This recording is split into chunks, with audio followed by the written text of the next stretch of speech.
Hi hi hello ನಮಸ್ಕಾರ ಎಲ್ಲರಿಗೂ. Nature spirit 9 ಆಟ್ Kannada tarot card ರೀಡಿಂಗಿಗೆ welcome. ಇವತ್ತಿನ ಕಾನ್ಸೆಪ್ಟ್ ಏನು ಅನ್ನೋದಾದ್ರೆ, ಸುಮಾರು ಜನರು ಈ ತರಹದ ಒಂದು ಸಮಸ್ಯೆಯಲ್ಲಿ ಸಿಗಾಕೊಂಡಿರ್ತೀರ. ಯಾವ ವ್ಯಕ್ತಿಯನ್ನ ನಂಬಿ ಅಥವಾ ಯಾವ ವ್ಯಕ್ತಿಯನ್ನ ನಂಬಿ ನಾವು ಸಹಾಯವನ್ನ ಹರಸಿ ಹೋಗಿರ್ತೀವೋ ಆ ವ್ಯಕ್ತಿಯಿಂದ ನಿಮ್ಮ ಜೀವನಕ್ಕೆ ನಿಜವಾಗ್ಲೂ ಸಹಾಯ ಆಗ್ತಾ ಇದೆಯಾ ಅನ್ನುವಂತಹ ಒಂದು ಕಾನ್ಸೆಪ್ಟಿನ ವಿಚಾರವಾಗಿ ನಾನು ರೀಡಿಂಗ್ ಅನ್ನ ತಗೋತಾ ಇದ್ದೀನಿ. ಯಾಕೆ ಅಂದ್ರೆ, ಕೆಲವೊಮ್ಮೆ ನಾವಿದ್ದಂತಹ ಸಿಚುಯೇಷನ್ಗಳು ನಮಗೆ ಉಸಿರು ಕಟ್ತಾ ಇರುತ್ತೆ, ಅಥವಾ ನಾವಿದ್ದಂತಹ ಸಿಚುಯೇಷನ್ಗಳನ್ನ ನಾವು ಅಡ್ಜಸ್ಟ್ ಮಾಡಿಕೊಂಡು ಹೋಗಿರೋದಿಲ್ಲ. ಅಂತಹ ಸಂದರ್ಭದಲ್ಲಿ ನಾವು ಬೇರೆ ಒಂದು ಚೇಂಜಸ್ ಅನ್ನ ನಮ್ಮ ಲೈಫಿನಲ್ಲಿ ನಾವು ಬಯಸ್ತಾ ಇರ್ತೀವಿ. ಯಾವಾಗ ನಮ್ಮ ಲೈಫಿನಲ್ಲಿ ಕೆಲವೊಂದು ಚೇಂಜಸ್ ಅನ್ನ ಬಯಸೋದಿಕ್ಕೆ ಶುರು ಮಾಡ್ತೀವೋ ಅಂತಹ ಸಂದರ್ಭದಲ್ಲಿ ನಾವು ಬೇರೆಯವರ ಸಹಾಯವನ್ನ ಪಡ್ಕೊಳ್ಳೋದಿಕ್ಕೆ ಮುಂದೆ ಬರ್ತೀವಿ. ಅದು ಕೆಲವೊಂದು ಅಂತಹ ನಮ್ಮ ಜೀವನದಲ್ಲಿ ಯಾವುದೋ ಒಬ್ಬ ವ್ಯಕ್ತಿಯನ್ನ ನಂಬಿ ಅವರ ಸಹಾಯವನ್ನ ಬೇಡಿ ನಮ್ಮ ಜೀವನದಲ್ಲಿ ಕೆಲವೊಂದು ಬದಲಾವಣೆಗಳನ್ನ ನಾವು ಮಾಡ್ಕೊಂಡಿರ್ತೀವಿ. ಆ ಬದಲಾವಣೆಯನ್ನು ಮಾಡ್ಕೊಂಡಿರೋದ್ರಿಂದ ನಿಜವಾಗ್ಲೂ ಆ ವ್ಯಕ್ತಿಯಿಂದ ಸಹಾಯ ಆಗ್ತಾ ಇದೆಯಾ ಅಥವಾ ಇಲ್ವಾ ಅನ್ನೋದ್ರ ಬಗ್ಗೆ ನಾನು ರೀಡಿಂಗ್ ಅನ್ನ ತಗೋತಾ ಇರೋದು. ಯಾಕೆ ಅಂದ್ರೆ, ಕೆಲವೊಬ್ರು ಪ್ರೀತಿಯನ್ನ ನಂಬಿ ಮನೆಯನ್ನೇ ಬಿಟ್ಟು ಬಂದಿರ್ತೀರ. ಕೆಲವೊಬ್ರು ಪ್ರೀತಿ ಯಾವುದೇ ರೂಪದ್ದಿರ್ಬೋದು, ಅಣ್ಣ ತಮ್ಮ ಅಕ್ಕ ತಂಗಿ ಅಥವಾ ಪ್ರೀತಿಸುವಂತಹ ವ್ಯಕ್ತಿ ಯಾರೇ ಇರಬಹುದು. ಆ ವ್ಯಕ್ತಿಯನ್ನ ನಂಬಿ ನಾವು ಆಚೆ ಬಂದಿರ್ತೀವಿ ಅಂದ್ರೆ ಆ ವ್ಯಕ್ತಿ ನಿಜವಾಗ್ಲೂ ಅಷ್ಟೇ ಜವಾಬ್ದಾರಿಯಿಂದ ನಡ್ಕೋತಾ ಇರ್ತಾರ, ಅಥವಾ ಆ ಸಹಾಯ ಹಸ್ತವನ್ನ ನೀವು ಕೇಳಿದ್ದಷ್ಟೇ ಮಾಡ್ತೀನಿ ಅನ್ನುವಂತಹ ವಿಚಾರವನ್ನ ಬಾಯಲ್ಲಿ ಹೇಳಿದಂತಹ ವ್ಯಕ್ತಿ ಅದೇ ರೀತಿ ನಡ್ಕೋತಾ ಇರ್ತಾರ. ಅವರಿಂದ ನಿಜವಾಗ್ಲೂ ನಿಮ್ಗೆ ಸಹಾಯ ಅನ್ನೋದು ಸಿಗ್ತಾ ಇದೆಯಾ ಅನ್ನೋದನ್ನ ಸ್ಪಿರಿಟ್ಸ್ ಗಳ ಬಳಿಯಲ್ಲಿಯೇ ಕೇಳೋಣ. ಯಾಕೆ ಅಂದ್ರೆ, ಹಿಂದೆ ಮುಂದೆ ಯೋಚನೆಗಳನ್ನ ಮಾಡದ ಹಾಗೆ ನಮ್ಮ ಜೀವನದಲ್ಲಿ ಕೆಲವೊಂದು ರೀತಿಯ ನಿರ್ಧಾರಗಳನ್ನ ಮಾಡಿ ನಾವು ಮುಂದೆ ಬಂದಿರ್ತೀವಿ. ಆ ನಿರ್ಧಾರಗಳು ಸರಿ ಇದೆಯೋ ಅಥವಾ ತಪ್ಪಿದೆಯೋ, ಯಾರನ್ನ ಹರಸಿ ಅಥವಾ ಯಾರನ್ನ ನಂಬಿ ಇದ್ದಂತಹ ಪರಿಸ್ಥಿತಿಯಲ್ಲಿಯೇ ಅಡ್ಜಸ್ಟ್ ಆಗ್ದಿರ ಹೊರಗಡೆ ಬಂದಂತಹ ವ್ಯಕ್ತಿಗೆ ಏನೆಲ್ಲ ತೊಂದರೆ ಆಗ್ತಾ ಇದೆ, ನಿಮ್ಮ ಜೀವನದಲ್ಲಿ ಹರಸಿ ಹೋದಂತಹ ವ್ಯಕ್ತಿಯಿಂದ ಆಗ್ತಾ ಇರುವಂತಹ ತೊಂದರೆಗಳೇನು ಅನ್ನೋದ್ರ ಬಗ್ಗೆ ನಾನು ರೀಡಿಂಗ್ ಅನ್ನ ತಗೋತಾ ಇದ್ದೀನಿ. ಯಾಕಂದ್ರೆ ನಿಜವಾಗ್ಲೂ ಹೆಲ್ಪ್ ಮಾಡ್ತಾ ಇದ್ದಾರಾ ಅಥವಾ ನಿಜವಾಗ್ಲೂ ಹೆಲ್ಪ್ ಮಾಡ್ತಾ ಇಲ್ವಾ ಅನ್ನೋದನ್ನ ಸ್ಪಿರಿಟ್ಸ್ ಗಳೇ ತಿಳಿಸ್ಲಿ. ಯಾಕೆ ಈ ಒಂದು ಕಾನ್ಸೆಪ್ಟ್ ಅನ್ನ ತಗೋತಾ ಇದ್ದೀನಿ ಅಂದ್ರೆ, ಜೀವನದಲ್ಲಿ ಯಾರನ್ನೋ ನಂಬಿ ಬದುಕೋದಕ್ಕಿಂತ ನಮ್ಮನ್ನ ನಂಬಿ ನಾವು ಬದುಕೋದ್ರಲ್ಲೇ ಹೆಚ್ಚು ಅರ್ಥ ಇದೆ. ಯಾಕೆ ಅಂದ್ರೆ, ಯಾರನ್ನ ನಾವು ನಂಬ್ತೀವೋ ಅವರ ಬಳಿಯಲ್ಲಿ ಯಾವಾಗ್ಲೂ ಕೂಡ ಕೈ ಚಾಚುವಂತಹ ಪರಿಸ್ಥಿತಿ, ಅಥವಾ ಯಾರನ್ನ ಒಬ್ರನ್ನ ನಾವು ನಂಬ್ತೀವೋ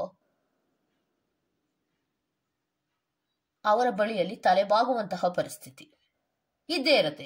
ಯಾರ ಹತ್ರ ನಾವು ಸಹಾಯವನ್ನ ಬೇಡ್ತೀವೋ, ಈ ತರ ಕೈಯನ್ನ ಚಾಚಿ ಸಹಾಯವನ್ನ ಬೇಡ್ತೀವೋ, ಆವಾಗ್ಲೇ ನಮ್ಮ ಸ್ವಾಭಿಮಾನವನ್ನ ಅಡಕ್ಕಿಟ್ಟ ಹಾಗೆ.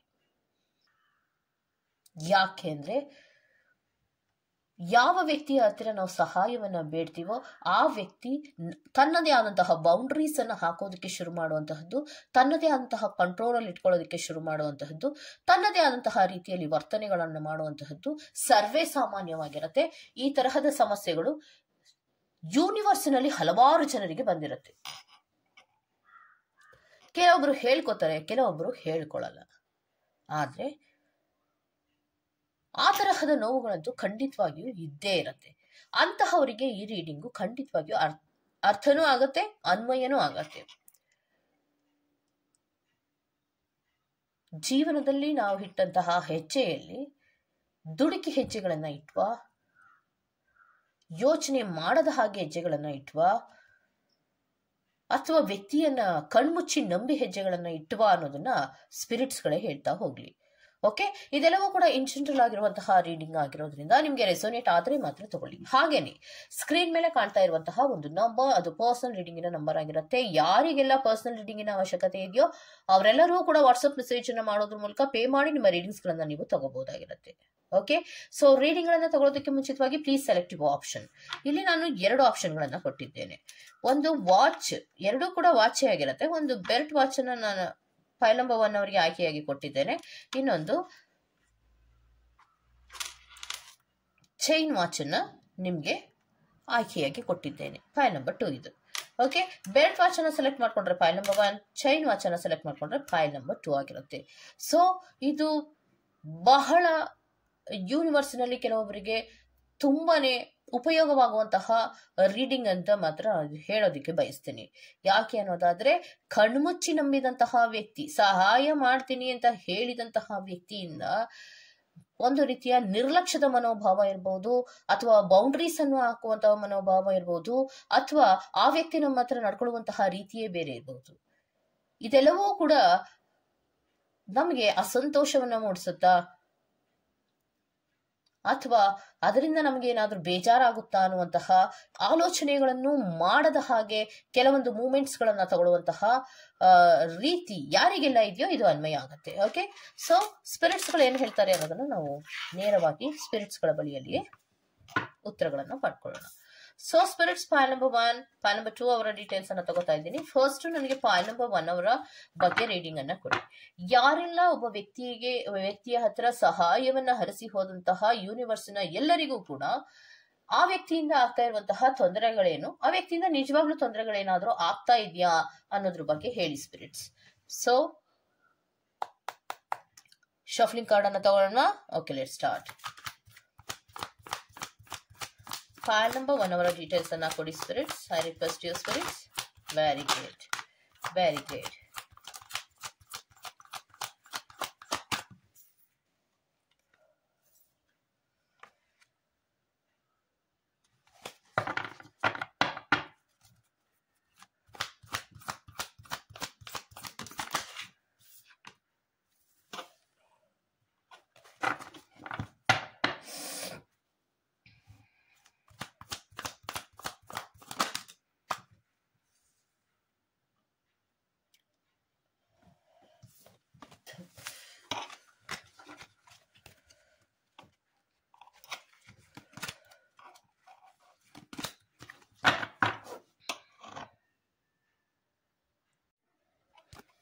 Okay, so spirits file number 1 ಅವರ ಡೀಟೇಲ್ಸ್ ಅನ್ನ ಕೊಡಿ. ಯಾವ ವ್ಯಕ್ತಿಗೆ ಅಥವಾ ಯಾವ ವ್ಯಕ್ತಿ ಹತ್ತಿರ ಸಹಾಯವನ್ನ ಹರಸಿ ಹೋಗಿದ್ರೋ ಆ ವ್ಯಕ್ತಿಯಿಂದ ನಿಮಗೆ ಆಗ್ತಾ ಇರುವಂತಹ ತೊಂದರೆಗಳೇನು ಅನ್ನೋದ್ರ ಬಗ್ಗೆ ನೋಡ್ತಾ ಇರೋದು. ಓಕೆ,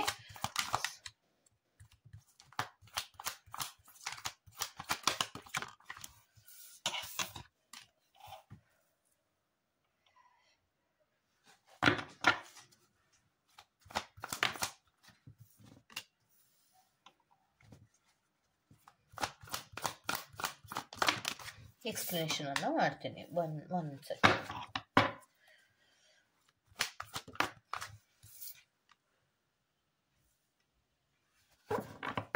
ಓಕೆ,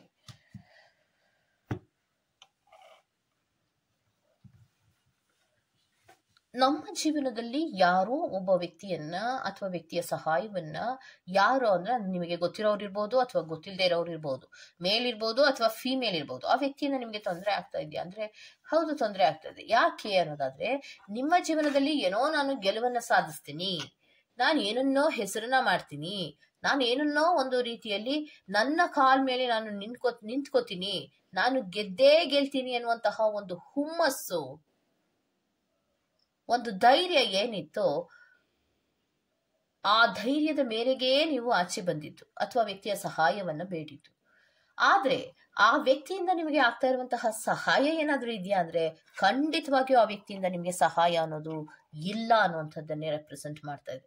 ಬಿಕಾಸ್ ಆ ವ್ಯಕ್ತಿಯಿಂದ 3 ಆಫ್ ಸೋರ್ಟ್ಸ್ ರೆಪ್ರೆಸೆಂಟ್ ಆಗ್ತಾ ಇದೆ ಅಂದ್ರೆ ಆ ವ್ಯಕ್ತಿಯಿಂದ ನಿಮಗೆ ತುಂಬಾ ನೋವುಗಳಾಗ್ತಾ ಇರುವಂತಹದ್ದನ್ನ ರೆಪ್ರೆಸೆಂಟ್ ಮಾಡ್ತಾ ಇದೆ. ಕೆಲವೊಬ್ಬರಿಗೆ ಪ್ರೀತಿಯನ್ನು ಹರಸಿ ಬಂದಂತಹ ಕೆಲವೊಬ್ಬರು ವ್ಯಕ್ತಿಗಳಿಗೆ ಲವ್ ಟ್ರಯಾಂಗಲ್ ಅನ್ನ ರೆಪ್ರೆಸೆಂಟ್ ಮಾಡ್ತಾ ಇದೆ. ಸೊ ಲವ್ ಟ್ರಯಾಂಗಲ್ ಅನ್ನ ರೆಪ್ರೆಸೆಂಟ್ ಮಾಡೋದ್ರ ಜೊತೆಗೆ ಆ ವ್ಯಕ್ತಿಯಿಂದ ತುಂಬಾ ಹರ್ಟ್ ಗಳಾಗ್ತಾ ಇರುವಂತಹದ್ದು ಮತ್ತೆ ಹೃದಯಕ್ಕೆ ಸಂಬಂಧಪಟ್ಟಂತಹ ನೋವುಗಳನ್ನ ಮಾಡ್ತಾ ಇರುವಂತಹದ್ದನ್ನ ರೆಪ್ರೆಸೆಂಟ್ ಮಾಡ್ತಾ ಇದೆ. ಬಿಕಾಸ್ ಆ ವ್ಯಕ್ತಿ ಸಹಾಯವನ್ನ ನೀವು ಹರಸಿ ಹೋದಾಗ ಇದ್ದಂತಹ ಮುಖಕ್ಕೂ ಈಗ ನೀವು ನಿಜವಾಗಿ ಸಹಾಯವನ್ನ ಬೇಡಿಕೊಂಡು ಹೋದಂತಹ ಪರಿಸ್ಥಿತಿಗೂ ಅಜಗಜಾಂತರವಾದಂತಹ ವ್ಯತ್ಯಾಸಗಳನ್ನ ರೆಪ್ರೆಸೆಂಟ್ ಮಾಡ್ತಾ ಇದೆ. ಸೊ ಆ ವ್ಯಕ್ತಿಯಿಂದ ಬಹಳಷ್ಟು ಹರ್ಟ್ಗಳಿರ್ಬಹುದು ಅಥವಾ ಬಹಳಷ್ಟು ನೋವುಗಳಾಗುವಂತಹದ್ದು ರೆಪ್ರೆಸೆಂಟ್ ಆಗ್ತಾ ಇದೆ. ಈಗ ಆಲ್ರೆಡಿ ಕೆಲವೊಬ್ಬರಿಗೆ ಇದರ ಅನುಭವವೂ ಕೂಡ ಆಗಿರುವಂತಹ ಸಾಧ್ಯತೆಗಳಿದೆ. ಮತ್ತೆ ಅದೇ ವ್ಯಕ್ತಿಯಿಂದ ಕೆಲವು ಕನ್ಫ್ಯೂಷನ್ಸ್ ಗಳಾಗುವಂತಹ ಸಾಧ್ಯತೆಗಳು ಕೂಡ ಇದೆ ಅನ್ನುವಂಥದ್ದನ್ನ ರೆಪ್ರೆಸೆಂಟ್ ಮಾಡ್ತಾ ಇದೆ.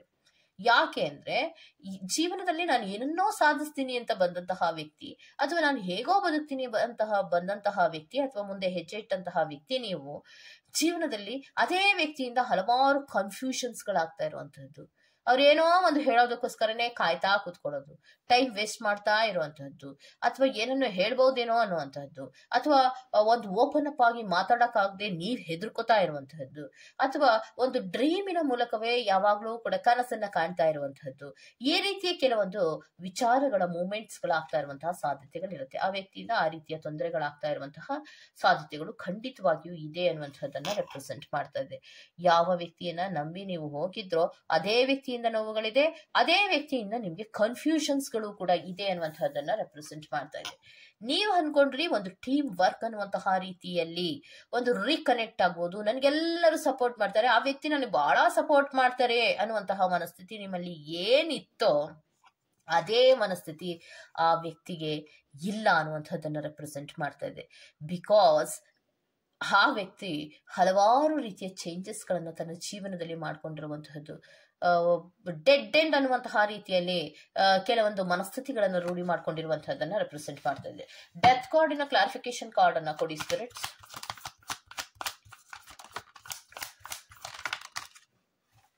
ಓಕೆ, ಸೊ ಆ ವ್ಯಕ್ತಿಯಿಂದ ಬರ್ಡನ್ ಆಗುತ್ತೆ ಹೊರತು ಆ ವ್ಯಕ್ತಿಯಿಂದ ಓವರ್ ಥಿಂಕಿಂಗ್ ಅನ್ನ ಮಾಡ್ಬೇಕಾಗುತ್ತೆ ಹೊರತು ಅಥವಾ ಸ್ಟ್ರೆಸ್ ಗಳಾಗುತ್ತೆ. ಮತ್ತೆ ಆ ವ್ಯಕ್ತಿಯಿಂದ ನಮಗೆ ರೆಸ್ಪಾನ್ಸಿಬಿಲಿಟೀಸ್ಗಳು ಅಂದ್ರೆ ನಿಮಗೆ ರೆಸ್ಪಾನ್ಸಿಬಿಲಿಟೀಸ್ಗಳು ಜಾಸ್ತಿ ಆಗುವಂತಹ ಸಾಧ್ಯತೆಗಳು ಇರುತ್ತೆ ಹೊರತು ಅಲ್ಲಿ ವಿಶ್ ಕಮ್ ಟ್ರೂಗಳಾಗುವಂತಹದ್ದಿಲ್ಲ. ನೀವು ಅನ್ಕೊಂಡಿದ್ದೇ ಒಂದು, ಅಲ್ಲಾಗ್ತಾ ಇರೋದೇ ಒಂದು. ಯಾಕೆ ಅನ್ನೋದಾದ್ರೆ ಯಾಕೆ ಈ ರೀತಿಯ ತೊಂದರೆಗಳಾಗ್ತಾ ಇದೆ ಸ್ಪಿರಿಟ್ಸ್? ನಂಬಿ ಬಂದಂತಹ ವ್ಯಕ್ತಿಯಿಂದ ಈ ರೀತಿಯ ತೊಂದರೆಗಳಾಗ್ತಾ ಇರೋದು ಯಾಕೆ? ಅವರ ಮನಸ್ಥಿತಿ ಹೇಗಿದೆ ಸ್ಪಿರಿಟ್ಸ್? ಓಕೆ, ಸೊ ಯಾಕೆ ಆ ಮನಸ್ಥಿತಿ ಇದೆ ಅನ್ನೋದಾದ್ರೆ ಆ ವ್ಯಕ್ತಿ ಮಾತುಕತೆಯನ್ನೇ ನಿಲ್ಲಿಸುವಂತಹದ್ದು ಜಾಸ್ತಿ ಇರುತ್ತೆ. ಯಾರನ್ನ ನೀವು ಸಹಾಯ ಹರಿಸ್ಕೊಂಡು ಹೋಗಿರ್ತೀರೋ ಆ ವ್ಯಕ್ತಿ ಮಾತುಗಳನ್ನೇ ಕಟ್ ಮಾಡುವಂತಹದ್ದು, ಕಮ್ಯುನಿಕೇಶನ್ಸ್ ಅನ್ನೇ ಕಟ್ ಮಾಡುವಂತಹದ್ದು, ಕ್ಲಿಯರ್ ಕಮ್ಯುನಿಕೇಶನ್ಸ್ ಗಳನ್ನ ಮಾಡದೇ ಇರುವಂತಹದ್ದು, ಮತ್ತೆ ಒಂದು ರೀತಿಯ ರೂಡ್ ಬಿಹೇವ್ ಅನ್ನ ಮಾಡುವಂತಹ ಸಾಧ್ಯತೆಗಳು ತುಂಬಾ ಜಾಸ್ತಿ ಇರತ್ತೆ. ನಾನು ಹಾನೆಸ್ಟ್ ಆಗಿದ್ದೀನಿ ಅನ್ನುವಂತಹ ರೀತಿಯಲ್ಲಿ ನಡವಳಿಕೆಗಳನ್ನ ಮಾಡೋದ್ರ ಮೂಲಕ ರೂಡ್ ಬಿಹೇವಿಯರ್ ಅನ್ನ ಮಾಡ್ತಾ ಇರ್ತಾರೆ. ಸೊ ಕಂಟ್ರೋಲ್ ಅಲ್ಲಿ ಇಟ್ಕೊಳ್ಳುವಂತಹದ್ದು ಇರ್ಬೋದು, ಹಾರ್ಟ್ ಬ್ರೋಕನ್ ಮಾಡುವಂತಹದ್ದು ಇರ್ಬೋದು, ನೋವುಗಳ ಮೇಲೆ ನೋವನ್ನ ಕೊಡುವಂತಹದ್ದು ಇರ್ಬೋದು.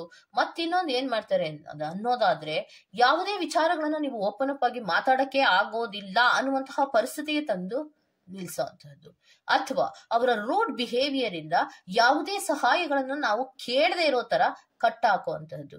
ಇದೆಲ್ಲ ಒಂದು ಟ್ರಿಕ್ ಗಳನ್ನ ಯೂಸ್ ಮಾಡಿ ಆ ವ್ಯಕ್ತಿಯನ್ನ ಆ ಕಡೆಗೂ ಇಲ್ಲದೆ ಈ ಕಡೆಗೂ ಇಲ್ಲದೆ ಒಂದು ಮಧ್ಯ ಪರಿಸ್ಥಿತಿಯಲ್ಲಿ ತಂದು ನಿಲ್ಲಿಸುವಂತಹದ್ದು. ಯಾಕಂದ್ರೆ ಮುಂದಿಟ್ಟಂತಹ ಹೆಜ್ಜೆಯನ್ನ ಹಿಂದೆ ಇಡಕ್ಕಾಗಲ್ಲ, ಹಿಂದೆ ಇಟ್ರೆ ತಪ್ಪಾಗತ್ತೆ, ಮುಂದೆ ಇಡ್ಲೇಬೇಕು, ಸಹಾಯವನ್ನು ಹರಿಸೋ ಆಗಿಲ್ಲ, ಆದ್ರೆ ಜೀವನದಲ್ಲಿ ಮುಂದೆ ಹೋಗ್ಲೇಬೇಕು. ಸೊ ಈ ವ್ಯಕ್ತಿಯಿಂದ ನಿಮಗೆ ತೊಂದರೆಗಳಾಗಿದೆ, ಅಸಮಾಧಾನಗಳಾಗಿದೆ, ಸೊ ಈ ವ್ಯಕ್ತಿಯಿಂದ ನನಗೆ ತೊಂದರೆಗಳಾಗ್ತಾ ಇದೆ, ಇಷ್ಟೊಂದು ನೋವುಗಳಿದೆ ಅನ್ನೋದಾದ್ರೆ ನಾನು ಏನ್ ಮಾಡ್ಬೇಕಾಗಿತ್ತು, ನಾನು ಏನ್ ಮಾಡ್ಬೇಕು ಹೋಗ್ಲಿ ಮುಂದಕ್ಕೆ ಅನ್ನೋದಾದ್ರೆ ಸ್ಪಿರಿಟ್ಸ್ ಗಳೇ ಹೇಳಿ ನೀವೇನ್ ಮಾಡ್ಬೇಕು ಅನ್ನೋದನ್ನ. ಎಸ್, ಇಂಟ್ಯೂಷನ್ಸ್ ಅವರಿಗೆ ಫಸ್ಟ್ ಗಮನವನ್ನ ಕೊಡಿ. ಫಸ್ಟ್ ಹಿಡನ್ ನಾಲೆಡ್ಜ್ ಗಳು ಏನಿರುತ್ತೋ ಅಂದ್ರೆ ಬಚ್ಚಿಟ್ಟಂತಹ ಸತ್ಯಗಳು, ನೀವು ಮೇಲ್ನೋಟಕ್ಕೆ ಒಬ್ಬ ವ್ಯಕ್ತಿಯನ್ನ ನೀವು ನೋಡುವಂತಹ ರೀತಿಗೂ ಆ ವ್ಯಕ್ತಿಯ ರಿಯಲ್ ಆದಂತಹ ಕ್ಯಾರೆಕ್ಟರ್ಗಳಿಗೂ ಅಜಗಜಾಂತರವಾದಂತಹ ವ್ಯತ್ಯಾಸಗಳಿರತ್ತೆ. ಆ ವ್ಯಕ್ತಿ ನಿಮ್ಮ ಮುಂದೆ ನಡ್ಕೊಳ್ಳುವಂತಹ ರೀತಿಯೇ ಬೇರೆ, ಆ ವ್ಯಕ್ತಿ ಇರುವಂತಹ ಕ್ಯಾರೆಕ್ಟರೇ ಬೇರೆ ಇರುತ್ತೆ, ವ್ಯಕ್ತಿಯ ವ್ಯಕ್ತಿತ್ವವೇ ಬೇರೆ ಇರುತ್ತೆ. ಒಬ್ಬ ವ್ಯಕ್ತಿಯ ಸಹಾಯವನ್ನ ಹರಸಿ ಹೋದಾಗ ಆ ವ್ಯಕ್ತಿಯ ವ್ಯಕ್ತಿತ್ವವನ್ನ ನೀವು ಅರ್ಥ ಮಾಡ್ಕೊಂಡಿರೋದಕ್ಕೂ ಆ ನಿಜವಾದಂತಹ ವ್ಯಕ್ತಿಯ ವ್ಯಕ್ತಿತ್ವಕ್ಕೂ ಅಜಗಜಾಂತರವಾದಂತಹ ವ್ಯತ್ಯಾಸ ಇರುತ್ತೆ. ಯಾವಾಗ್ಲೂ ಕೂಡ ನಾವು ನಮ್ಮನ್ನ ನಂಬಿ ನಾವು ಬದುಕಬೇಕೇ ಹೊರತು ಬೇರೆಯವರನ್ನ ನಂಬೋದಾಗ್ಲಿ ಅಥವಾ ಬೇರೆಯವರ ಸಹಾಯವನ್ನ ಪಡ್ಕೊಳ್ಳೋದಾಗ್ಲಿ ಅಥವಾ ಬೇರೆಯವರನ್ನ ಹೆಲ್ಪ್ ಮಾಡ್ತಾರೆ ಅನ್ನುವಂತಹ ಒಂದು ಎಕ್ಸ್ಪೆಕ್ಟೇಷನ್ ಇಟ್ಕೊಳ್ಳೋದಾಗ್ಲಿ ಇದ್ಯಾವುದನ್ನು ಕೂಡ ನಾವು ಮಾಡಲೇಬಾರ್ದು. ಎಷ್ಟೇ ಕಷ್ಟಗಳು ಬಂದ್ರೂ ಕೂಡ ಈ ವ್ಯಕ್ತಿ ನಮ್ಗೆ ಹರ್ಟ್ ಮಾಡ್ತಾ ಇದ್ದಾರೆ, ಒಂದು ಬೌಂಡ್ರೀಸ್ ಅನ್ನ ಹಾಕ್ತಾ ಇದ್ದಾರೆ, ರೂಡ್ ಬಿಹೇವಿಯರ್ ಮಾಡ್ತಾ ಇದ್ದಾರೆ ಅಂದ್ರೆ ಆ ವ್ಯಕ್ತಿಯಿಂದ ದೂರ ಇರುವಂತಹ ಪ್ರಯತ್ನವನ್ನ ಮಾಡ್ಬೇಕೇ ಹೊರತು ಆ ವ್ಯಕ್ತಿಯ ಸಹಾಯವನ್ನ ಹರಿಸೋದಾಗ್ಲಿ ಅಥವಾ ಆ ವ್ಯಕ್ತಿಯ ಬಿಹೇವಿಯರ್ ಅನ್ನ ಅಡ್ಜಸ್ಟ್ ಮಾಡ್ಕೊಳ್ಳೋದಾಗ್ಲಿ ಮಾಡೋದ್ರಿಂದ ನಮ್ಮಲ್ಲಿರುವಂತಹ ಒಂದು ಆತ್ಮ ಗೌರವವನ್ನ ಅವ್ರ ಕಾಲ ಕೆಳಗೆ ಇಟ್ಟಂಗಾಗತ್ತೆ. ಆತ್ಮಾಭಿಮಾನದಿಂದ ಬದುಕಬೇಕು ಅಂದ್ರೆ ಆ ವ್ಯಕ್ತಿಯನ್ನ ಸ್ವಲ್ಪ ಲೈಫಿನಿಂದ ದೂರ ಇಡುವಂತಹ ಪ್ರಯತ್ನಗಳನ್ನ ಮಾಡ್ಬೇಕು. ಆ ವ್ಯಕ್ತಿಯಿಂದ ಆಗ್ತಾ ಇದ್ದಂತಹ ಸಹಾಯ ಅಷ್ಟರಲ್ಲೇ ಇರುತ್ತೆ. ಅಥವಾ ಆ ವ್ಯಕ್ತಿಯೇ ನಿಮ್ಮ ಜೀವನದಲ್ಲಿ ಇಲ್ಲ ಅನ್ನುವಂತಹ ಒಂದು ಮನಸ್ಥಿತಿಯನ್ನ ರೂಢಿಸ್ಕೊಂಡ್ರೆ ಆ ವ್ಯಕ್ತಿಯ ಸಹಾಯವನ್ನ ಹರಿಸುವಂತಹ ಪರಿಸ್ಥಿತಿಯೇ ಬರೋದಿಲ್ಲ. ಆ ವ್ಯಕ್ತಿಯ ಒಂದು ರೂಡ್ ಬಿಹೇವಿಯರ್ಗೆ ನೀವು ಬಲಿಯಾಗೋದು ಕೂಡ ಬೇಕಾಗಿರೋದಿಲ್ಲ. ಸೊ ಎಗೈನ್ ಅಂಡ್ ಎಗೈನ್ ಯಾರು ಒಬ್ಬ ಮನುಷ್ಯನನ್ನು ಒಬ್ಬ ವ್ಯಕ್ತಿಯನ್ನ ರೂಡ್ ಬಿಹೇವಿಯರ್ ಇಂದ ಹರ್ಟ್ ಅನ್ನ ಮಾಡ್ತಾ ಇರ್ತಾರೋ ಅಥವಾ ಕೆಲವೊಂದು ಬಿಹೇವಿಯರ್ಗಳಿಂದ ದೂರ ಇರುವಂತಹ ಪ್ರಯತ್ನಗಳನ್ನ ಮಾಡ್ತಿರ್ತಾರೋ, ಫಾರ್ ಎಕ್ಸಾಂಪಲ್ ಲೋಕಾರೂಢಿಯಾಗಿ ನೀವು ಗಮನಿಸೋ ಪ್ರಕಾರ ನೀವು ನೋಡಿ, ಒಬ್ಬ ವ್ಯಕ್ತಿಗೆ ನೀವು ಸಹಾಯವನ್ನ ಕೇಳ್ತಾ ಇದ್ದೀರಾ ಅಂದ್ರೆ ಆ ವ್ಯಕ್ತಿ ರೂಢ್ ಆಗಿ ಮಾತಾಡ್ತಾರೆ, ಇಲ್ವಾ ಕಮ್ಯುನಿಕೇಶನ್ಸ್ ಅನ್ನ ಕಟ್ ಮಾಡ್ತಾರೆ. ಇವೆರಡೇ ಅವ್ರು ಮಾಡುವಂತಹದ್ದು. ಯಾಕೆ ಅಂದ್ರೆ ಅವರಿಗೆ ಹೆಲ್ಪ್ ಮಾಡುವಂತಹ ಮನೋಭಾವವೇ ಇರೋದಿಲ್ಲ. 108 ಕಾರಣಗಳನ್ನ ಅವ್ರಿಗೆ ಹೇಳ್ತಾ ಹೋಗ್ತಾರೆ. ಅವರದ್ದೇ ಆದಂತಹ 108 ಕಾರಣಗಳನ್ನ ಹೇಳೋದ್ರ ಮೂಲಕ ಅವರು ಆ ಸಹಾಯವನ್ನ ಹರಿಸಿ ಹೋದಂತಹ ವ್ಯಕ್ತಿಯ ಪರಿಸ್ಥಿತಿಯನ್ನು ಕೂಡ ಗಮನಿಸದ ಹಾಗೆ ಅವರಿಗೆ ಹೇಗ್ ಬೇಕೋ ಹಾಗೆ ಇರುವಂತಹ ಪ್ರಯತ್ನಗಳನ್ನ ಮಾಡ್ತಾರೆ. ಸೊ ಅಂತಹ ಸಂದರ್ಭದಲ್ಲಿ ನೀವು ಸಹಾಯವನ್ನ ಹರಿಸಿ ಹೋಗಿದ್ರೆ ಹೊರತು ಬೇರೇನನ್ನು ಹರಸಿ ಹೋಗಿರ್ಲಿಲ್ಲ ಅಲ್ವಾ. ಆ ವ್ಯಕ್ತಿಯ ಸಹಾಯವನ್ನ ಮಾಡೋದಿಕ್ಕೆ ಆ ವ್ಯಕ್ತಿ ನಿಮ್ಗೆ ಸಪೋರ್ಟಿವ್ ಆಗಿಲ್ಲ ಅಥವಾ ಆ ವ್ಯಕ್ತಿಯಿಂದ ನಿಮ್ಗೆ ಸಹಾಯ ಅನ್ನೋದು ಸಿಗ್ತಾ ಇಲ್ಲ ಅಥವಾ ಆ ವ್ಯಕ್ತಿ ಕಮ್ಯುನಿಕೇಶನ್ಗೆ ಸಿಗ್ತಾ ಇಲ್ಲ, ಇದು ನನಗೆ ತುಂಬಾ ನೋವನ್ನ ಮೂಡಿಸ್ತಾ ಇದೆ, ಅಸಂತೋಷವನ್ನ ಮೂಡಿಸ್ತಾ ಇದೆ ಅಥವಾ ನನಗೆ ದಾರಿ ಕಾಣದ ಹಾಗೆ ಆಗ್ತಾ ಇದೆ ಅಂದ್ರೆ ಆ ವ್ಯಕ್ತಿಯನ್ನ ಸಂಪೂರ್ಣವಾಗಿ ನಿಮ್ಮ ಜೀವನದಿಂದ ಹೊರಗಿಡುವಂತಹ ಪ್ರಯತ್ನವನ್ನ ಮಾಡಿ ಅಷ್ಟೇ. ಆ ವ್ಯಕ್ತಿಯನ್ನೇ ನಿಮ್ಮ ಜೀವನದಿಂದ ಹೊರಗಿಡುವಂತಹ ಪ್ರಯತ್ನವನ್ನ ಮಾಡಿದಾಗ ಆ ವ್ಯಕ್ತಿಯ ಸಹಾಯ ಇನ್ನೊಮ್ಮೆ ನಿಮಗೆ ಬೇಕಾಗೋದೇ ಇಲ್ಲ. ಸೊ ಆ ವ್ಯಕ್ತಿಯನ್ನು ನೀವು ನಂಬಿ ಇನ್ಯಾವತ್ತೂ ನೀವು ಬದುಕುವಂತಹ ಅವಶ್ಯಕತೆಯೂ ಬರೋದಿಲ್ಲ. ಸೊ ಮೊದಲು ನೀವು ಮಾಡ್ಬೇಕಾಗಿರೋದು ಏನು ಅಂದ್ರೆ ಆತ್ಮ ಗೌರವವನ್ನ ಬಿಟ್ಟು ಒಬ್ಬ ವ್ಯಕ್ತಿಯ ರೂಡ್ ಬಿಹೇವಿಯರ್ ಅನ್ನ ಆ ವ್ಯಕ್ತಿ ನಡ್ಕೊಳ್ಳುವಂತಹ ಒಂದು ಹಾಕುವಂತಹ ಬೌಂಡ್ರೀಸ್ ಗಳನ್ನ ಅಡ್ಜಸ್ಟ್ ಮಾಡ್ಕೊಳ್ಳೋದಿರ್ಬೋದು, ಆ ವ್ಯಕ್ತಿ ನಡ್ಕೊಳ್ಳುವಂತಹ ರೀತಿಗಳನ್ನ ಅಡ್ಜಸ್ಟ್ ಮಾಡ್ಕೊಳ್ಳೋದಿರ್ಬೋದು. ಇದ್ಯಾವುದು ನಿಮ್ಮ ಕ್ಯಾರೆಕ್ಟರ್ ಅಲ್ಲ ಅಂದ್ರೆ ಇದ್ಯಾವುದನ್ನ ಅಡ್ಜಸ್ಟ್ ಮಾಡ್ಕೊಳ್ಳುವಂತಹ ಅಗತ್ಯವೇ ಬರೋದಿಲ್ಲ. ಕಷ್ಟವೋ ಸುಖವೋ ಜೀವನವನ್ನ ಹೆದರಿಸುವಂತಹ ಪ್ರಯತ್ನಗಳನ್ನ ಮಾಡೋವಾಗ ಮುಂದಕ್ಕೆ ಹೆಜ್ಜೆ ಇಟ್ಟಿದ್ದೀವಿ ಅಂದ್ರೆ ಮುಂದಕ್ಕೆ ಹೆಜ್ಜೆಗಳನ್ನ ಇಡ್ತಾ ಹೋಗ್ಬೇಕು. ಏನೇ ಬಂದ್ರು ಫೇಸ್ ಮಾಡ್ತೀನಿ ಅನ್ನುವಂತಹ ಮನಸ್ಥಿತಿಯನ್ನ ರೂಢಿಸ್ಕೋಬೇಕು. ಆ ವ್ಯಕ್ತಿಯನ್ನ ನಿಮ್ಮ ಲೈಫಿನಿಂದ, ನಿಮ್ಮ ಇಮ್ಯಾಜಿನೇಷನ್ ಇಂದ, ನಿಮ್ಮ ಒಂದು ಮೈಂಡಿನಿಂದ ತೆಗೆದಾಕುವಂತಹ ಪ್ರಯತ್ನವನ್ನ ಮಾಡಿದ್ರೆ ಆ ವ್ಯಕ್ತಿಯ ಸಹಾಯ ಬೇಕು ಅಂತಾನೆ ನಮ್ಗೆ ಅನ್ಸೋದೇ ಇಲ್ಲ. ಸೊ ಆ ರೀತಿಯ ಕೆಲಸಗಳನ್ನ ನೀವು ಮಾಡಿ. ಯಾಕೆ ಅಂದ್ರೆ ಮೇಲಿಂದ ಮೇಲೆ ನೋವು ಮಾಡೋದಿರ್ಬೋದು, ಹರ್ಟ್ ಮಾಡೋದಿರ್ಬೋದು, ಹಂಗಿಸ್ಕೊಂಡು ಮಾತಾಡೋದಿರ್ಬೋದು, ಬೌಂಡ್ರೀಸ್ ಹೀಗೆ ಹಾಗೆ ಅಂತ ಬೌಂಡ್ರೀಸ್ ಅನ್ನ ಹಾಕೋದಿರ್ಬೋದು, ರೋಡ್ ಬಿಹೇವಿಯರ್ ಇರ್ಬೋದು. ಅದೆಲ್ಲವನ್ನ ಫೇಸ್ ಮಾಡ್ಕೊಂಡು ಇರೋದೇ ಹಾಗಿದ್ದಿದ್ರೆ ನೀವಿದ್ದಂತಹ ಜಾಗದಲ್ಲೇ ಇರ್ಬೋದಿತ್ತಲ್ಲ. ಇದೆಲ್ಲವನ್ನ ಫೇಸ್ ಮಾಡ್ಕೊಂಡು ಇರೋದೇ ಆಗಿದ್ರೆ ನೀವಿದ್ದಂತಹ ಜೀವನದಲ್ಲಿ ಅಥವಾ ನೀವಿದ್ದಂತಹ ಸ್ಥಳದಲ್ಲೇ ನೀವಿರ್ಬಹುದಿತ್ತು. ಆ ಸ್ಥಳವನ್ನ ಬಿಟ್ಟು ಬರುವಂತಹ ಅಗತ್ಯವೇ ಇರಲಿಲ್ಲ. ನಿಮ್ಮ ಏಮು ಸಹಾಯವನ್ನ ಬೇಡಿದ್ದೇ ಹೊರತು ಇಂಡಿಪೆಂಡೆಂಟ್ ಆಗಿ ನಿಂತ್ಕೋಬೇಕು ಅಂತ ನೀವು ಬಂದಂತಹ ವ್ಯಕ್ತಿ ಇಂಡಿಪೆಂಡೆಂಟ್ ಆಗಿರುವಂತಹ ಪ್ರಯತ್ನವನ್ನ ಮಾಡಿ.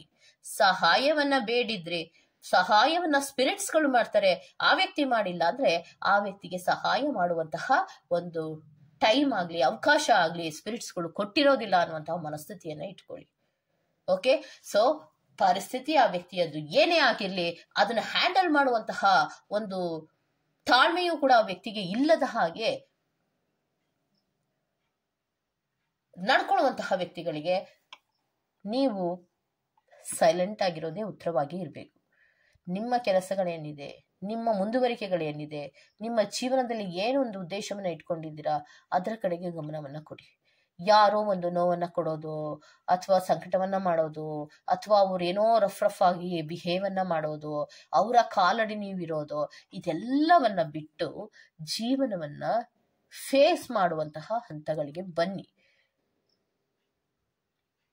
ಆವಾಗಲೇ ಜೀವನದಲ್ಲಿ ಪ್ರತಿಯೊಬ್ಬರೂ ಕೂಡ ಅವರವರ ಕಾಲ ಮೇಲೆ ಅವರವರು ನಿಲ್ಲೋದಿಕ್ಕೆ ಸಾಧ್ಯ ಆಗತ್ತೆ. ಸೊ ವ್ಯಕ್ತಿಗಳನ್ನ ನಂಬಿ ನಾವು ಬಂದಿರ್ತೀವಿ, ಆ ವ್ಯಕ್ತಿ ನಮ್ಮ ಜೀವನದಿಂದ ದೂರ ಹೋಗ್ತಾರೆ ಅಥವಾ ಸಹಾಯವನ್ನ ಮಾಡೋದಿಲ್ಲ ಅಂದ್ರೆ ಲೈಫಿನಲ್ಲಿ ನಾವಿನ್ಯಾವುದೋ ಒಂದು ಲೆಸನ್ ಅನ್ನ ಕಲಿತಾ ಇದೀವಿ. ಧೈರ್ಯದ ಒಂದು ಲೆಸನ್ ಅನ್ನ ಕಲಿತಾ ಇದೀವಿ, ಇಂಡಿಪೆಂಡೆಂಟಿನ ಒಂದು ಲೆಸನ್ ಅನ್ನ ಕಲಿತಾ ಇದೀವಿ. ಆ ವ್ಯಕ್ತಿಯ ವ್ಯಕ್ತಿತ್ವವನ್ನ ಅರ್ಥ ಮಾಡ್ಕೊಳ್ಳೋದೇ ತಪ್ಪಾಗಿ ನಾವು ಹೆಜ್ಜೆ ಇಟ್ಟಿದ್ದಕ್ಕೆ ಆ ವ್ಯಕ್ತಿಯ ವ್ಯಕ್ತಿತ್ವಗಳನ್ನ ಅರ್ಥ ಮಾಡ್ಕೊಳ್ಳುವಂತಹ ಒಂದು ಲೆಸನ್ ಅನ್ನ ಕಲಿತಾ ಇರ್ತೀವಿ ಅನ್ನುವಂಥದ್ದನ್ನ ಸ್ಪಿರಿಟ್ಸ್ಗಳು ಹೇಳ್ತಾ ಇದ್ದಾರೆ. ಓಕೆ, ಸೊ ಯಾವ ವ್ಯಕ್ತಿಯನ್ನ ನಂಬಿ ನೀವು ಹೋಗಿದ್ರೋ ಅಥವಾ ಸಹಾಯವನ್ನ ಹರಿಸಿ ಹೋಗಿದ್ರು ನಿಜವಾಗ್ಲೂ ಅವರಿಂದ ಸಹಾಯ ಆಗ್ತಾ ಇದೆಯಾ ಅಂತ ಖಂಡಿತ ಆ ವ್ಯಕ್ತಿಯಿಂದ ನಿಮ್ಗೆ ಸಹಾಯ ಆಗ್ತಾ ಇಲ್ಲ. ಅವರು ನಿಮ್ಗೆ ಟೀಮ್ ವರ್ಕ್ ಅನ್ನುವಂತಹ ರೀತಿಯಲ್ಲಿ ಸಹಾಯ ಮಾಡ್ತಾರೆ ಅಂತ ನೀವ್ ಅನ್ಕೊಂಡಿದ್ರಿ, ಬಟ್ ಆ ವ್ಯಕ್ತಿಯಿಂದ ಸಹಾಯ ಏನು ನಿಮ್ಗೆ ಆಗ್ತಾ ಇಲ್ಲ. ಆ ವ್ಯಕ್ತಿಯಿಂದ ಬರೀ ಓವರ್ ಬರ್ಡನ್ಗಳಾಗಿರ್ಬೋದು, ಸ್ಟ್ರೆಸ್ಗಳಾಗಿರ್ಬೋದು, ರೆಸ್ಪಾನ್ಸಿಬಿಲಿಟೀಸ್ಗಳು ಜಾಸ್ತಿ ಆಗಿರ್ಬೋದು, ಈ ರೀತಿಯ ಕೆಲವೊಂದು ವಿಚಾರಗಳು ಮುಂದುವರಿಕೆಗಳಾಗ್ತಾ ಇರುತ್ತೆ ಹೊರತೆ ಆ ವ್ಯಕ್ತಿಯಿಂದ ನಿಜವಾಗಿರುವಂತಹ ಸಹಾಯ ನಿಮ್ಗೆ ಆಗೋದಿಲ್ಲ. ಅದನ್ನ ಮರೆತು ಜೀವನದಲ್ಲಿ ನಿಮ್ಮ ಕೆಲವೊಂದು ಇಂಟ್ಯೂಷನ್, ಆತ್ಮದ ಕೆಲವೊಂದು ಧ್ವನಿ ಏನಿರುತ್ತೋ ಅದನ್ನ ಕೇಳಿಸ್ಕೊಳ್ಳೋದ್ರ ಮೂಲಕ ಮುಂದುವರಿಯುವಂತಹ ಪ್ರಯತ್ನಗಳನ್ನ ಮಾಡಿ. ಆಗ ಮಾತ್ರವೇ ನಿಮಗೆ ನಿಮ್ಮ ಜೀವನದ ಕೆಲವೊಂದು ಕಠಿಣವಾದಂತಹ ಹೆಜ್ಜೆಗಳನ್ನ ಫೇಸ್ ಮಾಡೋದಕ್ಕೆ ಸಾಧ್ಯ ಆಗತ್ತೆ ಅನ್ನೋದನ್ನ ಸ್ಪಿರಿಟ್ಸ್ಗಳು ನಿಮ್ಗೆ ಹೇಳ್ತಾ ಇದ್ದಾರೆ. ಓಕೆ, ಸೊ ಇದಿಷ್ಟು ಪಾಯ್ ನಂಬರ್ 1 ಅವರ ರೀಡಿಂಗ್ ಆಗಿರತ್ತೆ. Go to the next pile number 2. ಈ ಚೈನ್ ವಾಚ್ ಅನ್ನ ಯಾರೆಲ್ಲ ಸೆಲೆಕ್ಟ್ ಮಾಡ್ಕೊಂಡಿದ್ದೀರೋ, ಸೊ ಇವರಿಗೆ ನೀವು ಯಾವ ವ್ಯಕ್ತಿಯ ಸಹಾಯವನ್ನ ಹರಸಿ ಹೋಗಿದ್ರೋ ಆ ವ್ಯಕ್ತಿಯಿಂದ ನಿಮಗೆ ನಿಜವಾಗ್ಲೂ ಸಹಾಯ ಅನ್ನೋದು ಆಗ್ತಾ ಇದೆಯಾ ಅಥವಾ ಇಲ್ವಾ ಅನ್ನೋದನ್ನ ನಾವು ಹೇಳೋದು ಬೇಡ, ಸ್ಪಿರಿಟ್ಸ್ಗಳು ಹೇಳ್ತಾರೆ. ಓಕೆ, ಆ ವ್ಯಕ್ತಿಯಿಂದ ನಿಮ್ಮ ಜೀವನದಲ್ಲಿ ನಿಜವಾದಂತಹ ಸಹಾಯ ಅನ್ನೋದು ಆಗ್ತಾ ಇದೆಯಾ ಅಥವಾ ಇಲ್ವಾ ಅನ್ನೋದನ್ನ ಸ್ಪಿರಿಟ್ಸ್ಗಳು ಹೇಳ್ತಾ ಹೋಗ್ಲಿ. ಜೀವನದಲ್ಲಿ ಯಾರಿಗೂ ಯಾವುದೇ ರೀತಿಯ ಎಕ್ಸ್ಪೆಕ್ಟೇಷನ್ ಇಲ್ಲದ ಹಾಗೆ ಸಹಾಯವನ್ನ ಮಾಡೋದಿಲ್ಲ ಅನ್ನೋದು ಇದು ಶತಸಿದ್ಧ. ಓಕೆ, ಯಾರೋ ನಿಮಗೊಬ್ರು ಸಹಾಯವನ್ನ ಮಾಡ್ತೀನಿ ಅಂತನೋ ಅಥವಾ ಸಹಾಯವನ್ನ ಹೆದರುಬೇಡ ಅಂತಾನೋ ಹೇಳ್ತಾ ಇದ್ದಾರೆ ಅಂದ್ರೆ ಅದನ್ನ ಖಂಡಿತವಾಗಿಯೂ ಯಾರೂ ನಂಬೇಡಿ. ಆ ವ್ಯಕ್ತಿಗೆ ನಿಮ್ಮ ಕಡೆಯಿಂದ ಏನಾದ್ರೂ ಸಹಾಯ ಆಗೋದಿದ್ರೆ ಮಾತ್ರವೇ ಆ ವ್ಯಕ್ತಿ ಅಂತಹ ಮಾತುಗಳನ್ನ ಆಡೋದಿಕ್ಕೆ ಸಾಧ್ಯ ಇರುತ್ತೆ ಅಷ್ಟೇ. ಅದನ್ನ ಬಿಟ್ಟು ನಿಮ್ಮ ಕಡೆಯಿಂದ ಯಾವುದೇ ಸಹಾಯ ಇಲ್ಲದ ಹಾಗೆ ಬರೀ ನಾನೇ ಸಹಾಯವನ್ನ ಮಾಡ್ತೀನಿ ಅಂದ್ರೆ ಆ ವ್ಯಕ್ತಿ ಅಲ್ಲಿಂದ 1 ವಾರದ ಒಳಗೆ ಅಥವಾ 15 ದಿನದ ಒಳಗೆ ಕಾಲ್ ಕಿತ್ತು ಓಡುವಂತಹ ವ್ಯಕ್ತಿಯೇ ಆಗಿರ್ತಾರೆ ಹೊರತು ಬರೀ ಬಾಯಿ ಮಾತಿನ ಸಹಾಯ ಯಾವುದೂ ಕೂಡ ಜೀವನಕ್ಕೆ ಅಡ್ಯಾಪ್ಟ್ ಆಗೋದಿಲ್ಲ. ಹೌದಲ್ವಾ?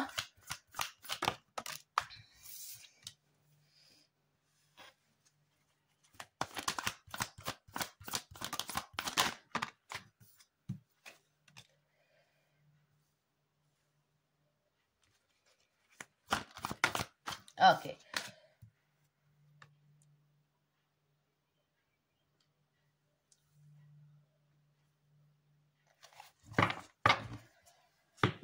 ಯಾವ ವ್ಯಕ್ತಿಯ ಸಹಾಯವನ್ನ ಹರಿಸಿ ಹೋಗಿದ್ರೋ ಆ ವ್ಯಕ್ತಿಯಿಂದ ನಿಜವಾದ ಸಹಾಯ ಆಗ್ತಿದ್ಯಾ ಅಂದ್ರೆ ಇಲ್ಲ, ಮಿಸ್ಯೂಸ್ಡ್ ಅನ್ನ ಮಾಡ್ತಾ ಇರುವಂತಹದನ್ನ ರೆಪ್ರೆಸೆಂಟ್ ಮಾಡ್ತಾ ಇದೆ. ಸಹಾಯ ಅನ್ನೋದು ಖಂಡಿತವಾಗಿಯೂ ಆಗಿಲ್ಲ. ಟ್ರಸ್ಟ್ ಇಶ್ಯೂಸ್ಗಳು ತುಂಬಾ ಜಾಸ್ತಿ ಆಗ್ತಾ ಇದೆ. ಸೊ ನಿಮಗೆ ನೀವೇ ತೊಂದರೆಯನ್ನ ಕೊಟ್ಕೋತಾ ಇರುವಂತಹದ್ದು ಜಾಸ್ತಿ ಆಗ್ತಾ ಇದೆ. ಯಾಕೆ ಅಂದ್ರೆ ಮೇಲಿಂದ ಮೇಲೆ ನನ್ಗೇನು ಗೊತ್ತಾಗ್ತಾ ಇಲ್ಲ, ನನ್ಗೆ ಸಹಾಯವನ್ನ ಮಾಡು, ನನಗೆ ಸಹಾಯವನ್ನ ಮಾಡು ಅಂತ ನೀವು ಹಸ್ತವನ್ನ ಚಾಚ್ತಾನೆ ಇದ್ದೀರಾ. ಆದ್ರೆ ನಿಮ್ಮನ್ನ ಮಿಸ್ಯೂಸ್ ಮಾಡ್ಕೊಂತ ಇದ್ದಾರೆ.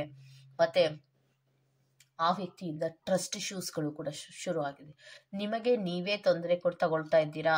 ಯಾವ ವ್ಯಕ್ತಿಯನ್ನ ನಂಬಿದ್ರೋ ಆ ವ್ಯಕ್ತಿಯಿಂದಲೇ ನಿಮ್ಗೆ ಹಲವಾರು ರೀತಿಯ ತೊಂದರೆಗಳು, ಸಮಸ್ಯೆಗಳು ಆಗ್ತಾ ಇರೋದ್ರಿಂದ ನೀವೇ ಆ ವ್ಯಕ್ತಿಯನ್ನ ನಂಬಿ ನಿಮ್ಮ ತೊಂದರೆಗಳಿಗೆ ನೀವೇ ಕಾರಣರಾಗಿದ್ದೀರಾ ಅನ್ನೋದನ್ನ ಹೇಳ್ತಾ ಇದ್ದಾರೆ. ಇನ್ನೊಂದು ಏನು ಅಂದ್ರೆ ಆ ವ್ಯಕ್ತಿ ನಿಮ್ಮನ್ನ ಅವಾಯ್ಡ್ ಮಾಡ್ತಾ ಇದ್ದಾರೆ. ಫೋನ್ಗಳನ್ನ ಮಾಡಿದ್ರೆ ಫೋನಿಗೆ ಸಿಗಲ್ಲ, ಮೆಸೇಜ್ಗಳನ್ನ ಮಾಡಿದ್ರೆ ರಿಪ್ಲೈ ಮಾಡಲ್ಲ, ಮತ್ತೆ ಟ್ರಿಕ್ಗಳನ್ನ ಯೂಸ್ ಮಾಡುವಂತಹದ್ದು ಜಾಸ್ತಿ ಇರುತ್ತೆ. ಡಿಸ್ಹಾನೆಸ್ಟಿಯನ್ನ ರೆಪ್ರೆಸೆಂಟ್ ಮಾಡ್ತಾ ಇದೆ. ಅಪ್ರಾಮಾಣಿಕವಾದಂತಹ ವ್ಯಕ್ತಿಯನ್ನ ಪ್ರಾಮಾಣಿಕವಾದಂತಹ ವ್ಯಕ್ತಿ ಅಂತ ನಂಬಿ ಅವರ ಸಹಾಯ ಹಸ್ತವನ್ನ ಬೇಡಿ ನೀವು ಮುಂದಕ್ಕೆ ಹೆಜ್ಜೆ ಇಟ್ಟಿದ್ದು ಆ ವ್ಯಕ್ತಿಯಿಂದ ನಿಮಗೆ ಅವಾಯ್ಡಿಂಗ್ಗಳು ಜಾಸ್ತಿ ಆಗ್ತದೆ. ಯಾವ ಸಹಾಯನೂ ಆ ವ್ಯಕ್ತಿ ನಿಮ್ಗೆ ಮಾಡ್ತಾ ಇಲ್ಲ. ಟ್ರಿಕ್ಗಳನ್ನ ಯೂಸ್ ಮಾಡಿ ಮೇಲಿಂದ ಮೇಲೆ ಸುಳ್ಳುಗಳನ್ನ ಹೇಳುವಂಥದ್ದು, ನಾನ್ ಬ್ಯುಸಿ ಇದ್ದೀನಿ ಅನ್ನುವಂತಹ ಕೆಲವೊಂದು ಮಾತುಗಳನ್ನ ಆಡುವಂತಹದ್ದು, ಅಥವಾ ನೀನ್ ಫೋನ್ ಅನ್ನ ನಾನು ನೋಡ್ಲೇ ಇಲ್ಲ ಅನ್ನುವಂಥದ್ದು, ಅಥವಾ ನೀನ್ ಮೆಸೇಜ್ ಮಾಡಿದ್ದೆ ನಾನು ಗಮನಿಸ್ಲೇ ಇಲ್ಲ ಅನ್ನುವಂಥದ್ದು. ಇನ್ನೂ ಒಂದು ಸೂಪರ್ ಆಗಿ ಸುಳ್ಳುಗಳನ್ನ ಹೇಳುವಂತಹದ್ದನ್ನ ರೂಢಿ ಮಾಡ್ಕೊಂಡಿದ್ದಾರೆ ಯೂನಿವರ್ಸಿನಲ್ಲಿ. ನೀನ್ ಫೋನೇ ನನಗ್ ಬಂದಿಲ್ಲ ಅಂತಾರೆ. ಅದು ಗೊತ್ತಿದ್ಯಾ ನಿಮ್ಗೆ? ನೀನ್ ಫೋನೇ ನನಗ್ ಬಂದಿಲ್ಲ, ಮಾಡಿದ್ದ ಅಯ್ಯೋ ಗೊತ್ತೇ ಇಲ್ವಲ್ಲ ಅಂತಾರೆ. ಈ ತರಹದ ಕೆಲವೊಂದು ಮಾತಾಡುವಂತಹ ವ್ಯಕ್ತಿಗಳು ಯಾರು ಅಂದ್ರೆ ಟ್ರಿಕ್ಗಳನ್ನ ಯೂಸ್ ಮಾಡೋರು, ಡಿಸ್ಹಾನೆಸ್ಟಿ ಆಗಿ ಕೆಲಸಗಳನ್ನ ಮಾಡುವಂತಹ ಅಥವಾ ಡಿಸ್ಹಾನೆಸ್ಟಿ ಆದಂತಹ ಮನಸ್ಥಿತಿಯನ್ನ ವ್ಯಕ್ತಿತ್ವವನ್ನ ಇಟ್ಕೊಂಡಿರುವಂತಹ ವ್ಯಕ್ತಿಗಳು ಮಾತ್ರವೇ ಸಹಾಯ ಹಸ್ತವನ್ನ ಬೇಡಿ ಬಂದವರಿಗೆ ಅರ್ಧದಲ್ಲಿಯೇ ಕೈಕೊಟ್ಟು ತನ್ನದಾದಂತಹ ರೀತಿಯಲ್ಲಿ ಟ್ರಿಕ್ಗಳನ್ನ ಯೂಸ್ ಮಾಡಿ ಆ ವ್ಯಕ್ತಿಗಳನ್ನ ಅವಾಯ್ಡ್ ಮಾಡುವಂತಹ ವ್ಯಕ್ತಿತ್ವವನ್ನ ರೂಢಿಸ್ಕೊಂಡಿರ್ತಾರೆ ಅನ್ನುವಂಥದ್ದನ್ನ ರೆಪ್ರೆಸೆಂಟ್ ಮಾಡ್ತಾ ಇದೆ. ನೆಕ್ಸ್ಟ್ ಇನ್ನೊಂದು ಏನು ಅಂದ್ರೆ ಇನ್ಸೆಕ್ಯೂರಿಟಿ ಫೀಲ್ಗಳು ತುಂಬಾ ಕಾಡ್ತಾ ಇದೆ. ಕ್ಲೋಸ್ಡ್ ಆಫ್ ನೋಡಿ, ಈ ಡೋರ್ ಕ್ಲೋಸ್ಡ್ ಆಫ್ ಆಗಿದೆ ಅಂದ್ರೆ ಆ ವ್ಯಕ್ತಿಯ ಮನಸ್ಸಿಗೂ ಆ ವ್ಯಕ್ತಿಯ ಮನೆಗೂ ಕ್ಲೋಸ್ಡ್ ಆಫ್ ಬಾಗ್ಲೇ ಹಾಕ್ಬಿಟ್ಟಿದ್ದಾರೆ. ಬಾಯಿ ಮಾತಿನ ಸಹಾಯವನ್ನ ಮಾಡ್ತೀನಿ, ನಾನಿದ್ದೀನಿ ಬಾ ಅನ್ನುವಂತಹ ವ್ಯಕ್ತಿ ಆ ವ್ಯಕ್ತಿಯ ಮನೆಯ ಬಾಗಿಲನ್ನು ಹಾಕಿದ್ದಾನೆ, ಆ ವ್ಯಕ್ತಿಯ ಮನಸ್ಸನ್ನು ಕೂಡ ಹಾಕಿದ್ದಾನೆ. ಸೊ ಇನ್ಯಾವ ಸಹಾಯವನ್ನ ನೀವು ಹರಿಸ್ತೀರಾ ಆ ವ್ಯಕ್ತಿಯಿಂದ? ಇನ್ನೆಷ್ಟು ಫೋನ್ಗಳನ್ನ ಮಾಡ್ತೀರಾ, ಇನ್ನೆಷ್ಟು ಗೋಗರಿತೀರಾ, ಇನ್ನೆಷ್ಟು ಅಳ್ತೀರಾ ಆ ವ್ಯಕ್ತಿಗೋಸ್ಕರ? ಇನ್ಸೆಕ್ಯೂರಿಟಿ ಫೀಲ್ಗಳು ನಿಮ್ಮಲ್ಲಿ ಕಾಡ್ತಾ ಇದೆ. ಪೊಸೆಸಿವ್ನೆಸ್ ಅನ್ನ ರೆಪ್ರೆಸೆಂಟ್ ಮಾಡ್ತಾ ಇದೆ. ವ್ಯಕ್ತಿಯ ವ್ಯಕ್ತಿತ್ವದಲ್ಲಿ ಎಷ್ಟು ಹೀನಾಯವಾಗಿ ನಡ್ಕೊಳ್ಳುವಂತಹ ಮನಸ್ಥಿತಿಗಳನ್ನ ಬೆಳೆಸ್ಕೊಂಡಿರ್ತಾರೆ ಅಂದ್ರೆ ಅಸಹಾಯಕ ಪರಿಸ್ಥಿತಿಯಲ್ಲಿ ತಮ್ಮ ಎಲ್ಲ ಮುಖಗಳನ್ನ ತೋರಿಸ್ತಾ ಹೋಗ್ತಾರೆ. ಸೆಲೆಬ್ರೇಷನ್, ಯೂನಿಯನ್, ಎಂಜಾಯಿಂಗ್, ಯಾವುದೋ ಒಂದು ಹಬ್ಬಕ್ಕೋ ಯಾವುದೋ ಒಂದು ಮದುವೆಗೋ ಅಥವಾ ಯಾವುದೋ ಒಂದು ಎಂಜಾಯ್ಮೆಂಟ್ಗೆ ಮಾತ್ರ ನಿಮ್ಮನ್ನ ಆಹ್ವಾನ ಮಾಡ್ತಾರೆ ಅಷ್ಟೇ. ಅದಾದ ತಕ್ಷಣವೇ ತನ್ನ ಕೆಲಸಗಳು ಮುಗಿದ ತಕ್ಷಣವೇ ಹೇಗೆ ಕಾನ್ಫ್ಲಿಕ್ಟ್. ಇದೆಂತಹ ಬುದ್ಧಿ ಗೊತ್ತಾ? ಒಂದು ಎಂಗೇಜ್ಮೆಂಟ್ ಇರ್ಬೋದು, ಒಂದು ಮದುವೆ ಇರ್ಬೋದು, ಒಂದು ಮುಂಜಿ ಇರ್ಬೋದು, ಅವರ ಮನೆಯ ಕೆಲವೊಂದು ರೀತಿಯ ಪೂಜೆಗಳಿರ್ಬಹುದು, ಅವರ ಮನೆಯಲ್ಲಿ ಕೆಲವೊಂದು ಬರ್ತ್ಡೇ ಪಾರ್ಟೀಸ್ಗಳಿರ್ಬಹುದು. ಇಂತಹ ಸಂದರ್ಭದಲ್ಲಿ ಜನರುಗಳೆಲ್ಲರೂ ಸೇರಿದಂತಹ ಸಂದರ್ಭದಲ್ಲಿ ಕೆಲವೊಂದು ನಿಮ್ಮನ್ನ ಆಹ್ವಾನ ಮಾಡೋದ್ರ ಮೂಲಕ ಬಹಳಷ್ಟು ಪ್ರೀತಿ ತೋರಿಸ್ತೀನಿ ಅಂತ ಆ ಒಂದು 2 ಅಥವಾ 1 ಗಂಟೆಯವರೆಗೆ ಪ್ರೀತಿಯ ಮುಖವಾಡವನ್ನ ಹಾಕೊಂಡಿರ್ತಾರೆ. ಎಗೇನ್ ಆ ಫಂಕ್ಷನ್ ಅನ್ನ ಮುಗಿದೋ ಅಥವಾ ಕೆಲವೊಂದು ರೀತಿಯ ಸೆಲೆಬ್ರೇಷನ್ಗಳು ಮುಗಿದ ತಕ್ಷಣವೇ ಕಾನ್ಫ್ಲಿಕ್ಟ್ ಗಳನ್ನ ಮಾಡ್ಕೋತಾರೆ, ಜಗಳಗಳನ್ನ ಮಾಡ್ಕೋತಾರೆ, ಆರ್ಗ್ಯುಮೆಂಟ್ ಗಳನ್ನ ಮಾಡ್ಕೋತಾರೆ, ಕಾಂಪಿಟೇಷನ್ಗೆ ನಿಂತ್ಕೋತಾರೆ. ಇದು ಎಂತ ಹೀನಾಯ ಪರಿಸ್ಥಿತಿ.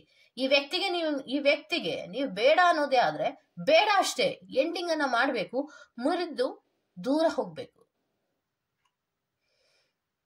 ಹಾವು ಸಾಯ್ಬೇಕು, ಕೋಲು ಮುರಿಬಾರ್ದು ಅನ್ನುವಂತಹ ಪರಿಸ್ಥಿತಿಯಲ್ಲಿ ಇರುವಂತಹದ್ದು. ಸೊ ಇನ್ನೊಂದೇನು ಅನ್ನೋದಾದ್ರೆ ಫ್ಯಾಮಿಲಿಯ ಹೈಗೇನ್ಸ್ ಗಳ ಬಗ್ಗೆ ಯೋಚನೆ ಮಾಡುವಂತಹದ್ದು.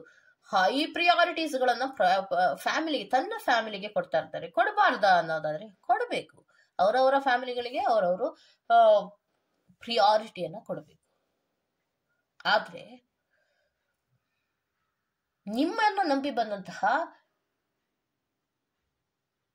ವ್ಯಕ್ತಿಗೆ ಕಮ್ಯುನಿಕೇಶನ್ಸ್ ಅನ್ನೇ ನೆಟ್ಟಗೆ ಮಾಡದೆ ಅವರನ್ನ ಮಿಸ್ಯೂಸ್ ಮಾಡ್ಕೊಂಡು ಅಥವಾ ಟ್ರಸ್ಟ್ ಇಶ್ಯೂಸ್ ಅನ್ನ ಮಾಡ್ಕೊಂಡು ಮೇಲಿಂದ ಮೇಲೆ ಜಗಳಗಳನ್ನ ಮಾಡ್ಕೊಳ್ಳುವಂತಹ ಅಗತ್ಯ ಏನಿದೆ? ನನಗೆ ಸಹಾಯ ಮಾಡಕ್ಕಾಗಲ್ಲ. ಇದು ಒಂದು ಮಾತು ಡೈರೆಕ್ಟ್ ಕಮ್ಯುನಿಕೇಶನ್. ಒಬ್ಬೊಬ್ಬರು ಏನ್ ಮಾಡ್ತಾರೆ ಅಂದ್ರೆ ಡೈರೆಕ್ಟ್ ಕಮ್ಯುನಿಕೇಶನ್ನೇ ಮಾಡಲ್ಲ, ಅವರ ನಡವಳಿಕೆಗಳಿಂದ ಇವರು ನಮಗೆ ಸಹಾಯ ಮಾಡಲ್ಲ ಅನ್ನೋದನ್ನ ಎಕ್ಸ್ಪ್ರೆಸ್ ಮಾಡೋದ ಪ್ರಯತ್ನವನ್ನ ಮಾಡ್ತಾರೆ. ಯಾವ ವ್ಯಕ್ತಿ ನಮ್ಮನ್ನ ಮಿಸ್ಯೂಸ್ ಮಾಡ್ಕೋತಾ ಇದ್ದಾರೆ, ನಮ್ಮನ್ನ ಅವಾಯ್ಡ್ ಮಾಡ್ತಾ ಇದ್ದಾರೆ, ಟ್ರಿಕ್ ಆದಂತಹ ರೀತಿಯಲ್ಲಿ ಆಲೋಚನೆಗಳ ಮಾಡ್ತಾರೆ, ಡಿಸ್ಹಾನೆಸ್ಟಿಯನ್ನ ರೆಪ್ರೆಸೆಂಟ್ ಮಾಡ್ತಾರೆ, ಅಂತಹ ವ್ಯಕ್ತಿಗಳಿಂದ ದೂರ ಇರಿ. ಪ್ರಯೋಜನ ಇಲ್ಲ. ಯಾಕೆಂದ್ರೆ ಆ ವ್ಯಕ್ತಿ ವಾಪಸ್ ಬರ್ತಾರೆ, ನಿಮ್ಮ ಜೀವನಕ್ಕೆ ವಾಪಸ್ ಬರ್ತಾರೆ. ಕೆಲವೊಂದು ಪಾರ್ಟೀಸ್ಗಳಲ್ಲಿ ಅಯ್ಯೋ ಅದೇನೋ ಆಗಿದ್ದಾಗೋಯ್ತು, ಎಲ್ಲ ಸರಿ ಮಾಡ್ಕೊಂಡ್ಬಿಡೋಣ ಅಂತ ಹೇಳಿ ಆ ಒಂದು ದಿನಕ್ಕೋಸ್ಕರ, ಒಂದು 2 ಅವರಿಗೋಸ್ಕರ ಸರಿ ಮಾಡ್ಕೋತಾರೆ, ಮತ್ತೆ ಪುನಃ ಜಗಳ ಆಡ್ತಾರೆ. ಸತ್ತಂತಹ ಸಂಬಂಧಗಳಿಗಾಗ್ಲಿ, ಸತ್ತಂತಹ ರೀತಿಯಲ್ಲಿ ವರ್ತಿಸುವಂತಹ ವ್ಯಕ್ತಿಗಳಿಗಾಗ್ಲಿ ಅಥವಾ ವ್ಯಕ್ತಿತ್ವಗಳಿಗಾಗ್ಲಿ ಯಾವುದೇ ರೀತಿಯ ಬೆಲೆಯನ್ನು ಕೊಡುವಂತಹ ಅಗತ್ಯನೇ ಇರೋದಿಲ್ಲ. ಯಾವ ವ್ಯಕ್ತಿಯಲ್ಲಿ ಪ್ರಾಮಾಣಿಕತೆ ಅನ್ನೋದಿರೋಲ್ವೋ, ಯಾವ ವ್ಯಕ್ತಿಯಲ್ಲಿ ಒಂದು ಕರುಣೆ ಕನಿಕರ ಅನ್ನೋದು ಇರೋದಿಲ್ವೋ, ಯಾವ ವ್ಯಕ್ತಿಯಲ್ಲಿ ನಿರ್ದಾಕ್ಷಿಣ್ಯವಾದಂತಹ ರೀತಿಯ ನಡವಳಿಕೆಗಳಿರುತ್ತೋ ಆ ವ್ಯಕ್ತಿಯನ್ನ ಏನನ್ನ ಹರಸಿ ಹೋಗ್ತೀರಾ, ಏನನ್ನ ಬಯಸಿ ಹೋಗ್ತೀರಾ ಆ ವ್ಯಕ್ತಿಯಿಂದ? ಎಕ್ಸ್ಪೆಕ್ಟೇ ಮಾಡದ ಹಾಗೆ ಅವರ ಮಾತುಗಳಿರುತ್ತೆ, ಅವರ ನಡವಳಿಕೆಗಳಿರುತ್ತೆ. ಇನ್ನು ತುಂಬಾ ಚೆನ್ನಾಗಿರತ್ತೆ. ಜೀವನದಲ್ಲಿ ಎಷ್ಟು ಕಟ್ನಿಟ್ಟಾಗಿ ಜೀವನವನ್ನ ಮಾಡ್ತಿರ್ತೀರಾ, ಅಥವಾ ಎಷ್ಟು ಓಪನ್ ಅಪ್ ಆಗಿ ಅಥವಾ ಬೋಲ್ಡ್ ಆಗಿ ಅಥವಾ ಎಲ್ಲವನ್ನ ನೇರವಾಗಿ ಮಾತಾಡ್ತಿರ್ತೀರಾ. ಯಾವುದೋ ಕೆಲವು ಸಿಚುಯೇಷನ್ಸ್ ಗಳಲ್ಲಿ ನೀವು ಆ ವ್ಯಕ್ತಿಯ ಸಹಾಯವನ್ನು ಬೇಡಿರ್ತೀರಾ ಅಂದ್ರೆ ಶುರು ನೋಡಿ ಆ ವ್ಯಕ್ತಿಯಿಂದ. ಅಂದ್ರೆ ಸಹಾಯವನ್ನ ಹರಸಿ ಹೋಗೋದೇ ತಪ್ಪು ಅನ್ನೋದನ್ನ ಸ್ಪಿರಿಟ್ಸ್ಗಳು ಹೇಳೋದು.